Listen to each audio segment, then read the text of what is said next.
1 week after Nepal's massive earthquake, a Chicago area brother and sister are reunited. Bob Bessaker and Chris Griffin were in Nepal together on a mountain trek until altitude sickness forced their separation. Then the earthquake hit. Tonight, they share their stories of survival with CBS 2's Dana Kozlov. It felt like it lasted forever. 40-year-old Rob Bessaker is home in Tinley Park now, a week after living through Nepal's massive earthquake. Were you scared? Terrified. Absolutely terrified. Bessaker was in Nepal with his sister Chris Griffin to trek to Mount Everest base camp. She was supporting her brother on his book writing journey until she got sick and was helicoptered back to Kathmandu.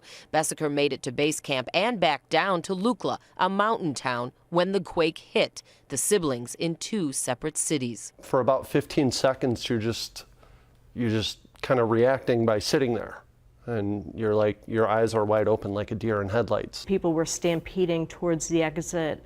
I was knocked over, I was knocked down on the ground. Chris Griffin says she made it out of her hotel to see a sky full of dust and chaos all around her. Were you terrified for your brother? Oh, absolutely, absolutely. It was hard not knowing where he was or if he was okay. Hours later, Griffin learned Rob was safe. Only after returning home on Friday did she learn she suffered 3 cracked ribs. She also returned home with something else. So you have some survivor's guilt. I have huge survivor's guilt. And how are you going to rectify that?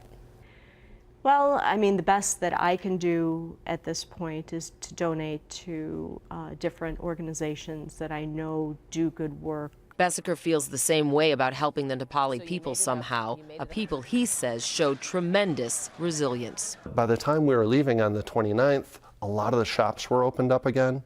A lot of the people in Nepal were smiling. I was really impressed by the people in Nepal.